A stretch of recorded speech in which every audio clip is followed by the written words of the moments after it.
आपल्या सर्व वार्ताहरांचं सहर्ष स्वागत करतो आपण. आणि या वार्ताहर परिषदेत उपस्थित असलेले आमचे नेतृत्व मान्य श्रीमंत संजयराव नाईक निंबाळकर, त्याचप्रमाणे आमचे व्हाईस चेअरमन नितीनराव भोसले, संचालक संतोष खटके, उपस्थित सर्वच.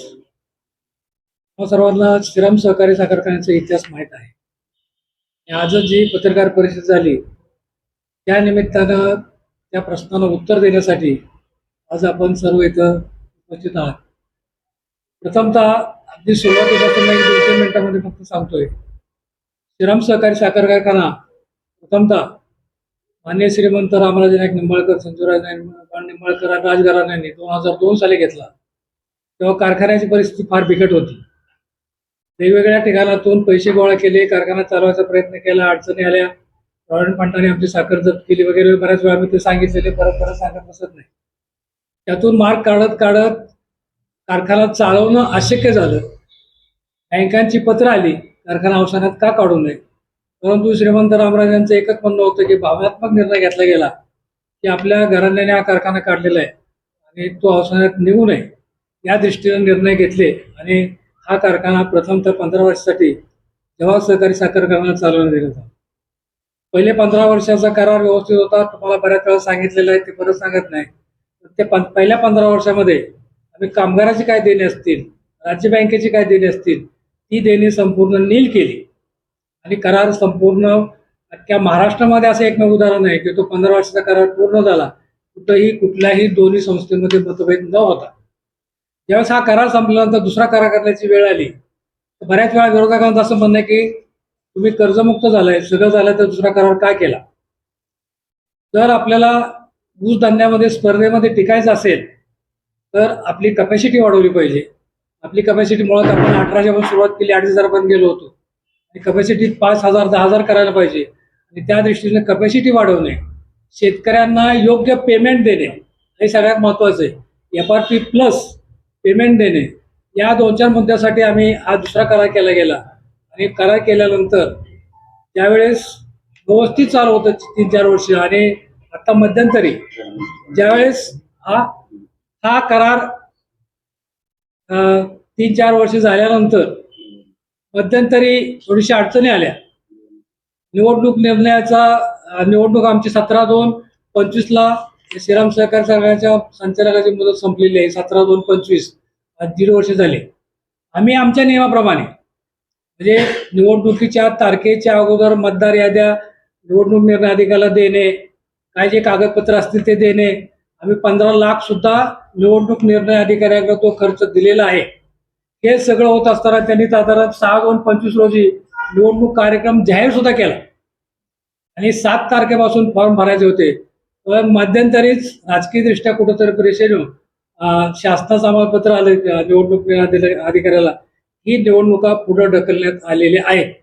म्हणजे निवडणुका आम्ही घ्या म्हणतोय, आम्ही निवडणुकीची टोटल प्रोसिजर पूर्ण केलेली आहे, परंतु शासनाच्या निर्णयाप्रमाणे निवडणूक पुढे गेली.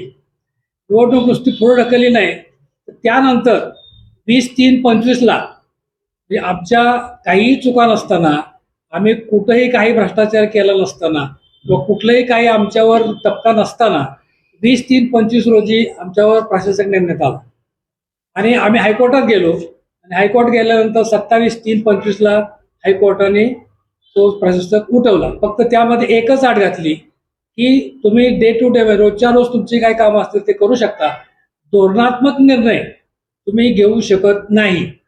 आणि त्या पद्धतीने आम्ही गेले 1.5 वर्ष श्रीराम सहकारी साखर कारभार व्यवस्थित चालू आहे, कुठं काही अडचण नाही. हे सगळं झाल्यानंतर गेल्या जो सीझन संपला आणि सीझन संपल्यानंतर आम्हाला जवाहर सहकारी साखर कारखान्याचं पत्र आलं की आम्हाला हा कारखाना चालवणं परवडत नाही. याची त्यांनी 2-4 कारणं दिली. एक पहिलं कारण असं होतं की सीझन लहान आहे.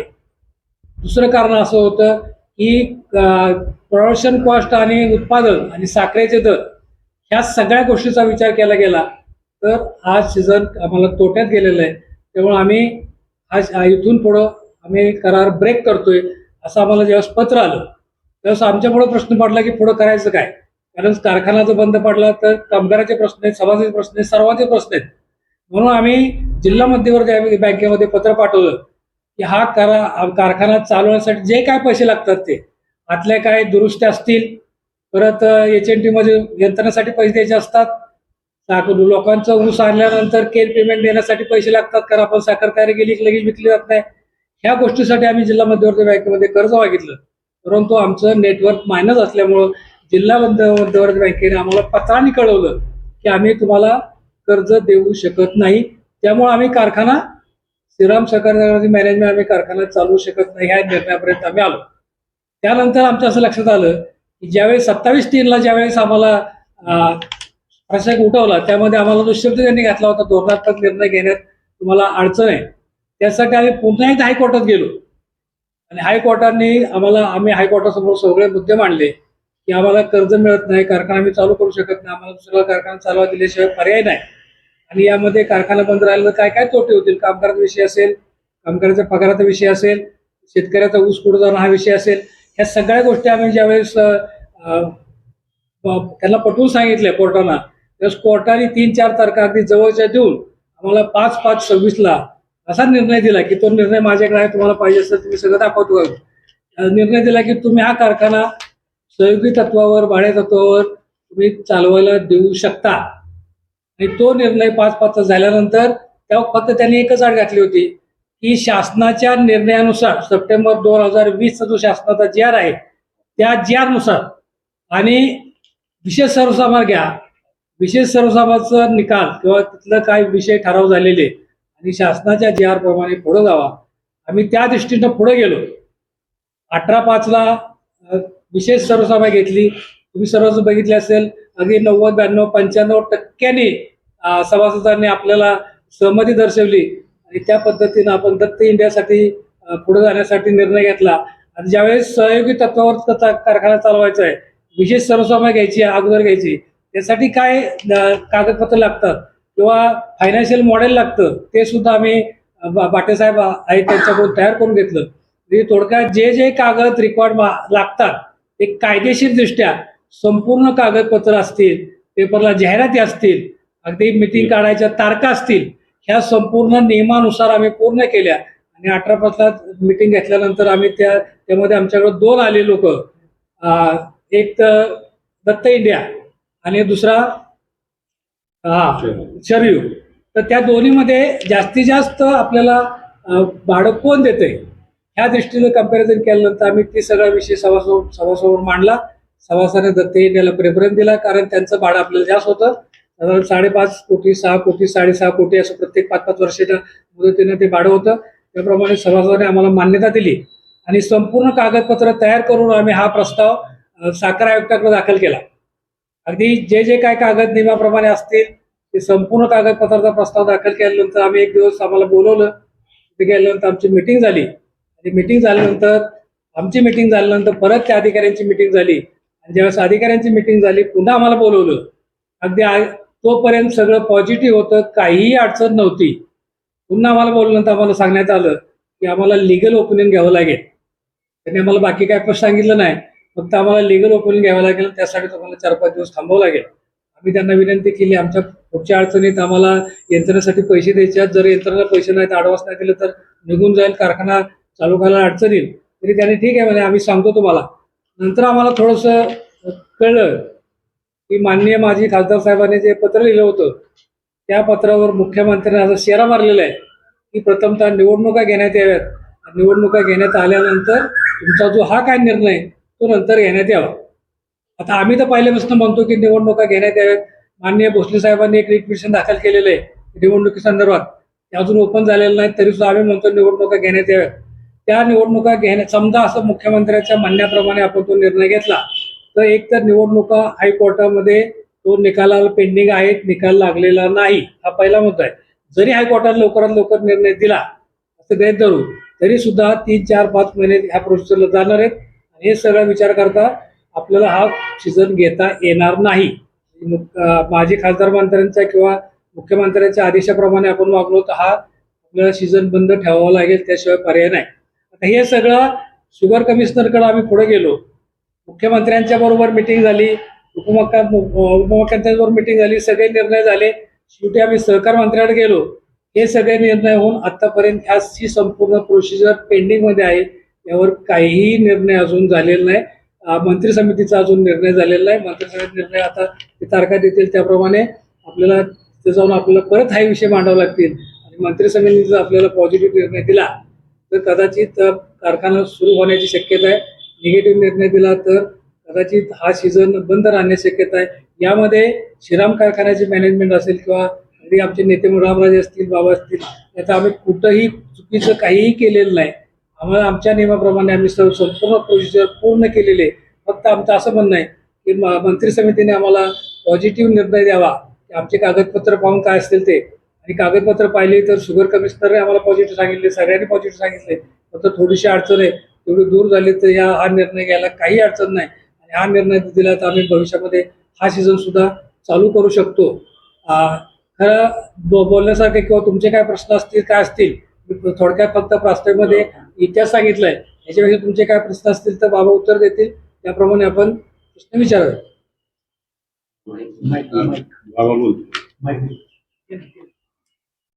कारखान्याचे चेअरमन माननीय डॉक्टर बाळासाहेब शेंडे यांनी थोडक्यामध्ये आपल्याला या कारखान्याच्या संदर्भात जे काही आज राजकारण घडत आहे त्या संबंधाने माहिती. या कारखान्याच्या संदर्भात राजकारण याच्याशिवाय दुसरं काही घडत नाही असं माझं आता स्पष्ट मत झालेलं आहे. आपण गेल्या 20 वर्षापासून जवाहर सहकारी साखर कारखाना आणि श्रीराम सहकारी साखर कारखाना असं मिळून हा कारखाना आपण चालवत आहोत. कारखाना चालवायला 15 वर्षापूर्वी का दिला आणि त्यानंतर पुढची 5 वर्ष आपण का वाढवली याच्या संदर्भात डॉक्टरांनी सुद्धा आपल्याला कल्पना दिलेली आहे. 15 वर्षाचा करार संपल्यानंतर कारखाना 5,000 टनाचा त्यानंतर 10,000 टनाचा करण्याच्या दृष्टिकोनातून त्या ठिकाणी ती चर्चा झाली आणि त्यातून पुन्हा 15 वर्ष जो एक सक्षम कारखाना जवाहर सहकारी साखर कारखाना समजला जातो त्यांच्या माध्यमातूनच पुन्हा चालवावा असा निर्णय हा सर्व श्रीराम सहकारी साखर कारखान्यांच्या सभासदांनी एकमताने घेतलेला हा निर्णय आहे. त्याच्या मागची कारण अशी आहेत की वेळच्या वेळेला त्या ठिकाणी ऊसाचे पैसे मिळत होते. 15 दिवसाला ऊसाचं पेमेंट देणारा या परिसरातील हा एकमेव कारखाना. कामगारांचे पगार वेळेवर मिळत होते आणि कारखाना अत्यंत उत्तम प्रकारे चालत असताना कारखान्याची गाळप क्षमता वाढवण्याच्या दृष्टीने सुद्धा त्या ठिकाणी प्रयत्न झाले, यशस्वी प्रयत्न झाले. आज जवळपास 5,000 पर्यंत आपण ह्या गाळप क्षमता नेलेली आहे. एकंदरीतच ऊस उत्पादकांची साखर कारखान्यांची जी काही परिस्थिती पाहता त्या ठिकाणी अचानकपणे त्या ठिकाणी जवाहर सहकारी साखर कारखान्यांनी हा कारखाना चालवण्यास आम्ही असमर्थ आहोत अशा प्रकारचं पत्र या ठिकाणी दिलं. त्याची कारणं आपल्याला डॉक्टर साहेबांनी सांगितली.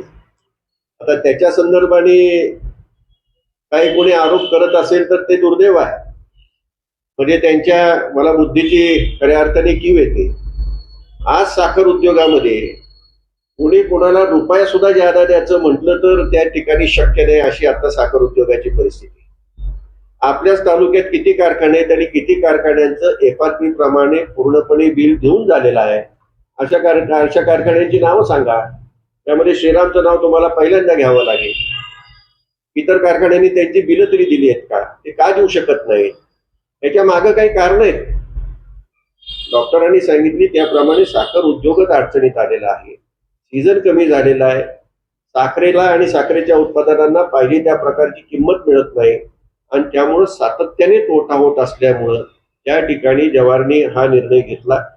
याच्यामध्ये सहकारी तत्वावरती जवाहर आणि त्या ठिकाणी अजून सुद्धा त्या ठिकाणी अण्णा त्या ठिकाणी आहेत, कल्लाप्पा अण्णा आवाडे त्या ठिकाणी आहेत. आजही ते कारखान्यात येऊन बसतात आणि जुन्या त्यांच्या रीती सहकार्याच्या रीतिरिवाजाप्रमाणे आजही त्यांची विचार आहेत आणि त्याचप्रमाणे आजही कारखाना चालवतात.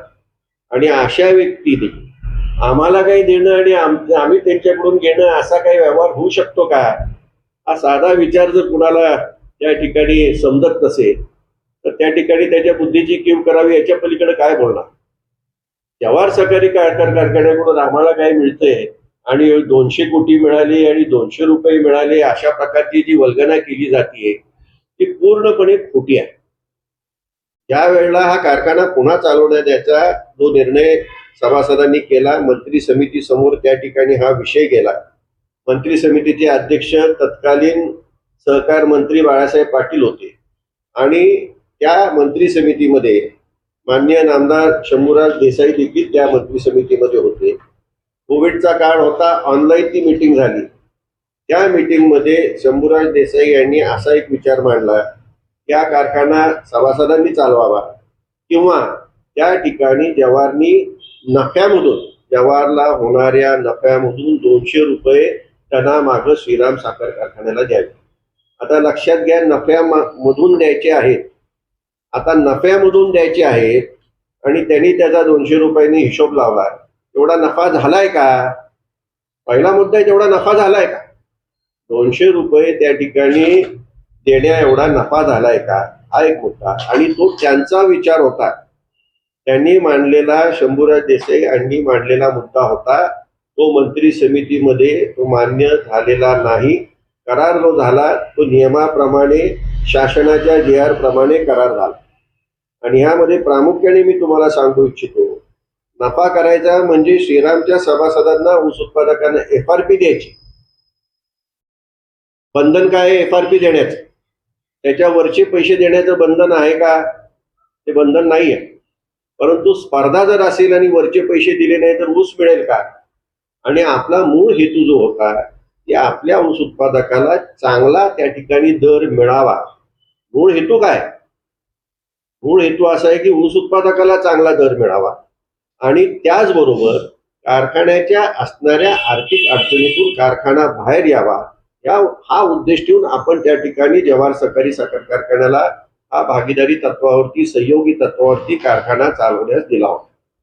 आता जर तुम्ही विचार केला, गेल्या 5 वर्षामध्ये सातत्याने FRP पेक्षा किती अधिक रक्कम दिलेली आहे. म्हणजे जर नफा करायचा असला तर FRPच्या वर उपाय द्यायचा. FRP पेक्षा किती अधिक रक्कम दिलेली आहे, तर ती सरासरी काढली 250 ते 300 रुपये हे FRP पेक्षा अधिक रक्कम दिलेली आहे. गेल्या वर्षीचं जर आपण उदाहरण घेतलं तर त्या ठिकाणी FRP पेक्षा आपण किती अधिक रक्कम दिली आहे? 268 रुपये आपण FRP पेक्षा अधिक रक्कम दिलेली आहे. आता FRP पेक्षा तुम्ही अधिक रक्कम का देता? ऊस उत्पादकाला त्याच्या ऊसाचा योग्य मोबदला मिळाला पाहिजे. आणि त्याचबरोबर तुम्हाला जर ऊस मिळवायचा असेल तर स्पर्धेमध्ये राहून त्या ठिकाणी स्पर्धात्मक दर देणे, वेळेवर पैसे देणे, हे सुद्धा धोरण तुम्हाला त्या ठिकाणी ठेवलं पाहिजे. आणि ह्या दृष्टिकोनातून त्या ठिकाणी हा जो सातत्याने आरोप करतायत की 200 रुपयाचं काय झालं, अहो FRP दिली, त्यात नफाच दिसत नाही, तर नफ्यामधून जर नफाच झाला नाही तर 200 रुपये देणार कुठून? आता जर IAS असले, IAS स्वतःला म्हणवणार आहे, ते IAS नाहीये, पण IAS म्हणवणाऱ्या अधिकाऱ्याला हा साधा जर हिशोब लक्षात येत नसेल तर आता त्याच्या बुद्धीची कीव करायची नाही तर काय करायचं सांग. किती वेळा त्याला सांगितलं तरी पालत्या घडावर पाणी त्या लक्षातच येत नाही आणि यांच्या लक्षात येणारच. आज तुम्ही आम्हाला त्या ठिकाणी सांगताय, तुम्हालाही त्यांनी सांगितलं 217 कोटीचं देणी. आता 217 कोटीची देणी यांनी कुठून काढली? आता जर भाग भांडवल तुम्ही कुठल्याही ऑडिट रिपोर्टमध्ये जा, भाग भांडवल हे देणंच दिसत असतं. आता ते काय देणं दिसतंय म्हणून काय ते काय कर्ज आहे का तुमचं? कुठलंही ऑडिट रिपोर्ट काढा आणि त्यामध्ये शेअर्सची जी रक्कम असते ती त्या सभासदाला आपण देणंच दिसत असतो. अशा प्रकारची देणी तुम्ही जर मोजायला लागला तर ती काय प्रत्यक्षात देणी असतात का? प्रत्यक्षात श्रीरामला देणी किती, तर जवाहरच फक्त देणं, याच्या व्यतिरिक्त कुणाचंही कसलंही रुपयाचं देणं नाही. आणि जवाहरचं का देणं आहे? कारण त्यांनी 2,500 पासून 5,000 टनापर्यंत कारखाना त्या ठिकाणी वाढवला. काही डिपॉझिट होती, डिपॉझिट पैकी बरीचशी रक्कम त्यांना दिलेली आहे आणि जवळपास आम्ही घेताना जवळपास 35 कोटीची डिपॉझिट होती. आज त्यापैकी फक्त 7-8 कोटी फक्त डिपॉझिट देणं त्या ठिकाणी राहिलेलं आहे. आणि त्यांनी जो काही खर्च केलाय त्याचा घसारा वजा जाता, 5 वर्षाचा घसारा वजा जाता त्या ठिकाणी त्या मशिनरीची किंमत देणं आहे. याची सर्वांची कशी बेरीज केली तर 70-75 कोटीच्या पुढे ती जाऊ शकत नाही. आणि जर आम्ही जर ती मशिनरी बसवली असती तर ती साधारण तेवढीच किंवा त्यापेक्षा अधिक सुद्धा त्या ठिकाणी आपल्याला व्याजी रक्कम म्हणजे व्याजाने पैसे काढून त्या ठिकाणी मशिनरीमध्ये घालून त्या ठिकाणी ती मशिनरी करावी लागली असती. त्यामुळे आज व्याजी रक्कम जर कोणाची किती श्रीरामनी देणार आहे तर 1 रुपया कुणालाही कुठलंही व्याज देण्याची गरज नाही. अशा प्रकारची आत्ताची श्रीरामची परिस्थिती आहे. माझं आव्हान आहे की अशी परिस्थिती असलेली किती महाराष्ट्रामध्ये कारखाने आहेत. बोटावर मोजण्या इतके सुद्धा कारखाने शिल्लक राहिलेले नाहीत. कुठलंही नाव घ्या, मला नावं कुणाची घ्यायची नाहीत, पण 100, 200, 300, 500, 800, 1000 कोटीच्या पुढे सुद्धा काही कारखाने आपल्या तालुक्यात सुद्धा आहेत. जे कारखानदारी चालवतात त्यांना माहिती आहे. माजी खासदार एक कारखाना चालवतात, त्यांना माहिती आहे किती पैसे कुणाला द्यायला निघतात का. अहो, द्यायला तुमचे रेग्युलर पेमेंट द्यायला पैसे निघत नाही तर द्यायला लोकांना द्यायला कुठून पैसे निघणार आहे. हा साधा विचार आहे. हा जर त्यांना समजत नसेल आणि केवळ राजकीय सुडाकुटी आरोप करायचे असेल तर तो वेगळा विषय. आज जे काही चित्र दिसते ते केवळ राजकीय सुडाकुटी हे सर्व चाललेलं चित्र आहे. जवाहरनी जाणं, त्या ठिकाणी आम्ही त्वरित हालचाल केली.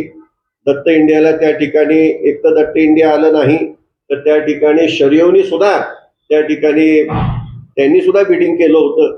पण दत्त इंडियाचा अधिक असल्यामुळे आपण दत्त इंडियाला देण्याचा निर्णय आम्ही केला नाही, सभासदांनी केलेला निर्णय, आम्ही काही एकट्याने केलेला निर्णय नाही. सर्व सभासदांच्या सभेमध्ये ठरलाय. कारण त्यांना माहिती आहे की आज साखरवाडीला दत्त इंडिया ज्याप्रमाणे कारखाना चालवत आहे, पेमेंट त्यांची वेळेवर होतात, पेमेंट योग्य होतात, किंबहुना ह्या भागातला साखरेचा ऊसाचा दर आज दत्त इंडिया ठरवायला सुरुवात झालेली आहे. त्यामुळे काय योग्य हातात गेला, सक्षम आर्थिकदृष्ट्या त्या ठिकाणी सक्षम हातात गेला तर आपलाही कारखाना चांगला चालेल, गाळप क्षमता वाढवता येईल. 10,000 पर्यंत करण्याच्या विचाराने त्या ठिकाणी चर्चा झालेली आहे आणि त्यातून आपल्याही सभासदांचा, ऊस उत्पादकांचा, कामगारांचा त्या ठिकाणी फायदा होईल असा दृष्टिकोन घेऊन घेतलेला तो निर्णय आहे. त्याच्या मागे दुसरा कुठलाही हेतू नाही. आज अनेक कारखाने आहेत.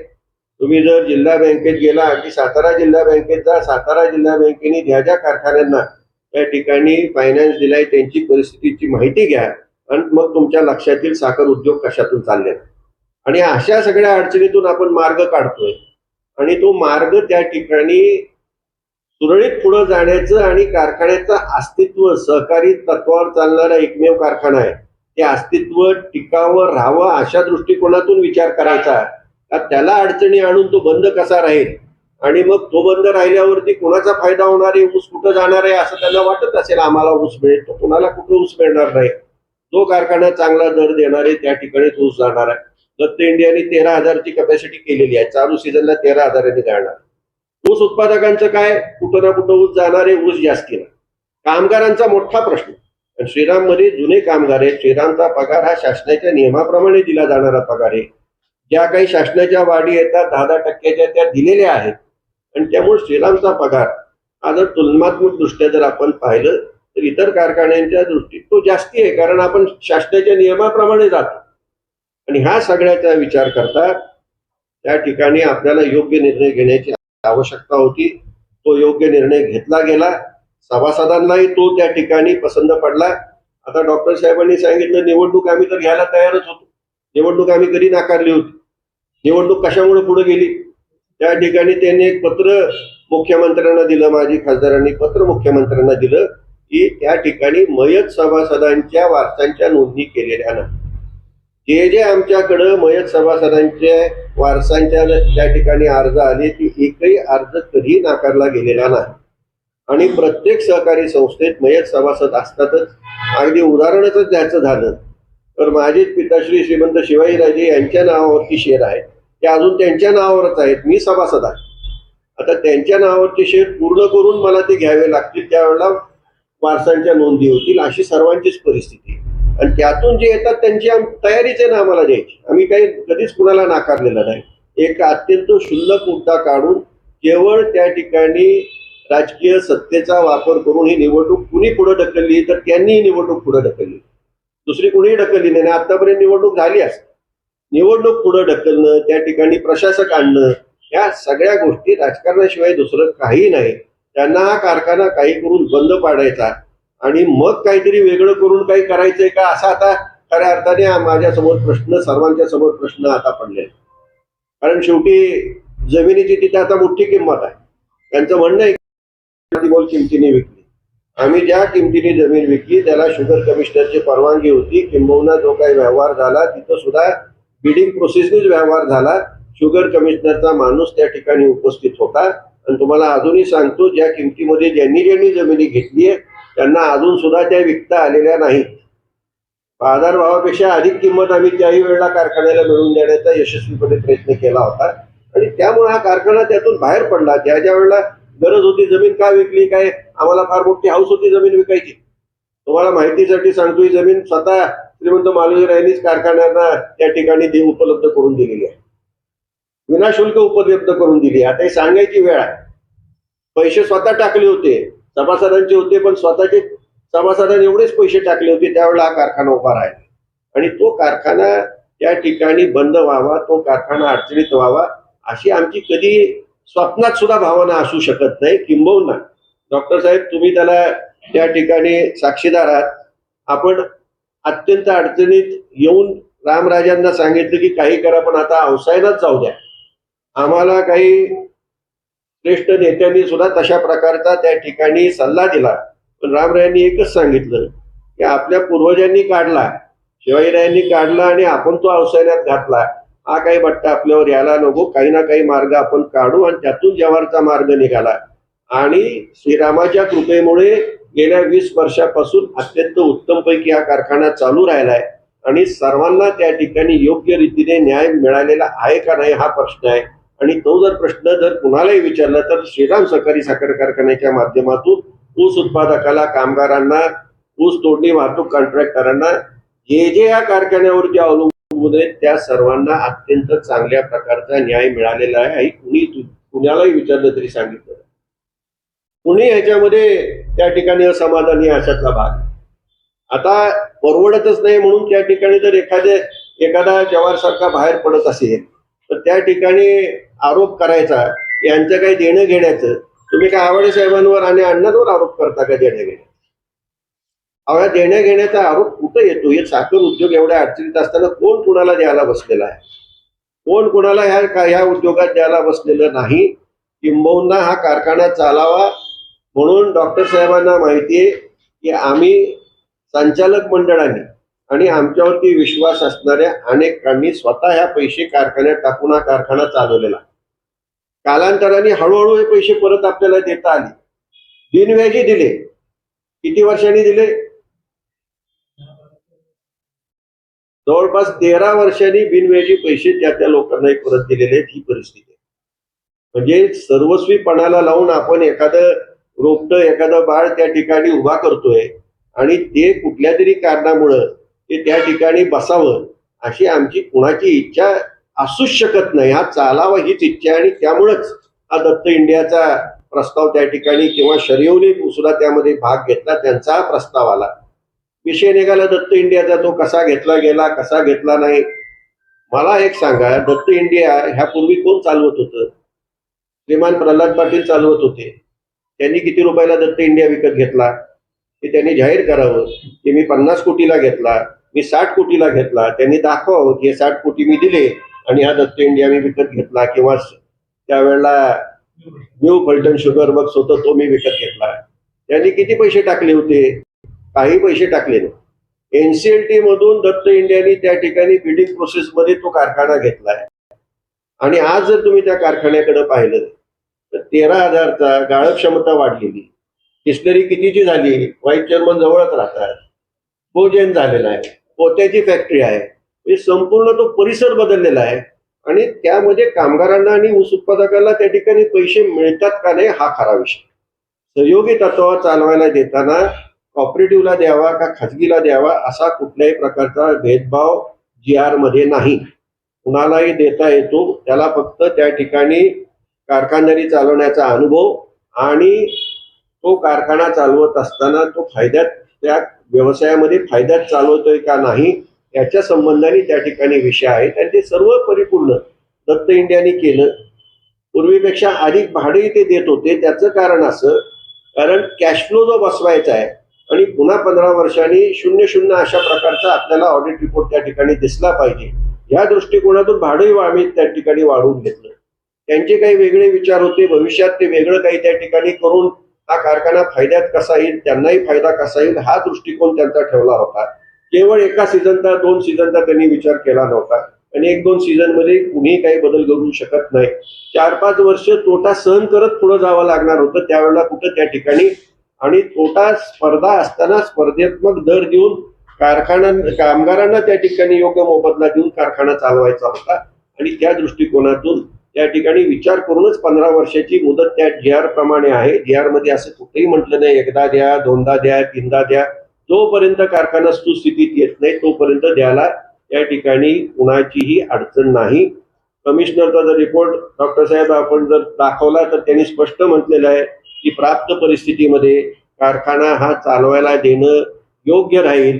तथापि आम्हाला जे काही पत्र प्राप्त झालेलं आहे मुख्यमंत्र्यांच्या माध्यमातून त्या पत्रानुसार शासनानेही योग्य तो निर्णय घ्यावा असं त्यांनी स्पष्ट म्हटलेलं.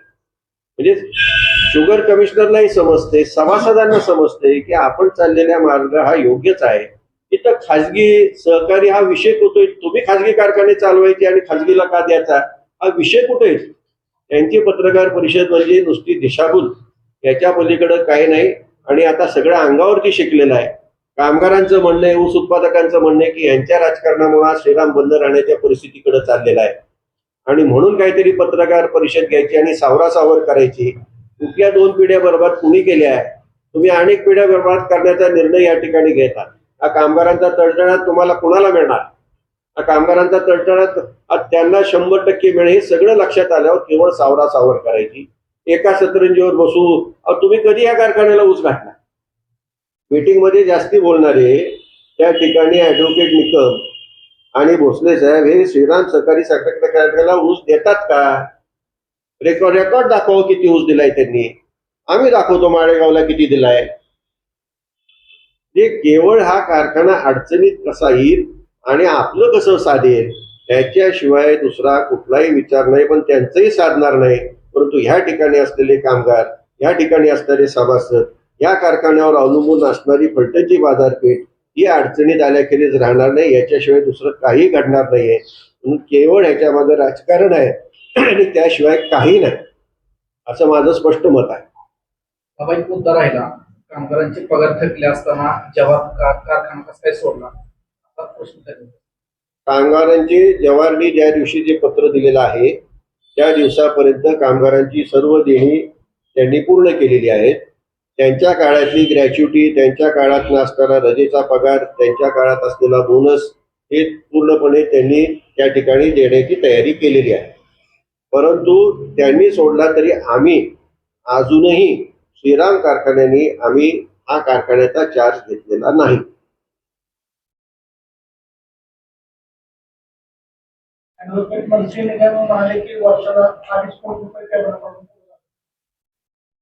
तर तुम्हाला हा प्रश्न मी म्हणून सांगितलं की अजूनही त्या ठिकाणी कल्लप्पांना आहेत आणि त्यांना ह्या गोष्टी पटतात का? त्यांना जाऊन विचारा की असलं काही देण्या घेण्याचे व्यवहार होतात का? आणि मी सांगितलं ना, श्रीराम हे आमच्या भावना गुंतलेला असल्यामुळं आम्ही हा चालवलेला कारखाना आहे. हा चालावा हा विषय आहे. ह्याच्यामध्ये पैसे घेणं देणं आणि त्याच्यामध्ये आमचेच पैसे अडकलेले होते, अजूनही अडकलेले आहेत. काही पैसे असे अडकले ते परत येणार नाहीत याची आम्हालाही माहिती. काही गोष्टी असतात प्रॉव्हिडंट फंड सारख्या वगैरे काही गोष्टी कराव्या लागतात, ते येऊ शकत नाही, ते आम्हालाही माहिती. त्यामुळे घेण्याचा कुठं देण्याचा प्रश्न बोला, तिथून घेण्याचा काही कधी विषय आलेला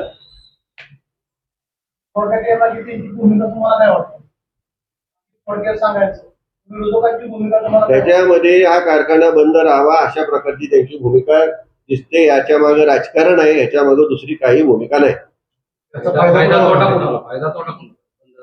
आता सीझनच एवढा शॉर्ट आहे, त्यांना वाटत असेल मला फायदा होईल, तर तो सगळा फायदा आता कुणाला होणार? ज्याचं जास्ती क्रशिंग आहे त्याला फायदा होणार.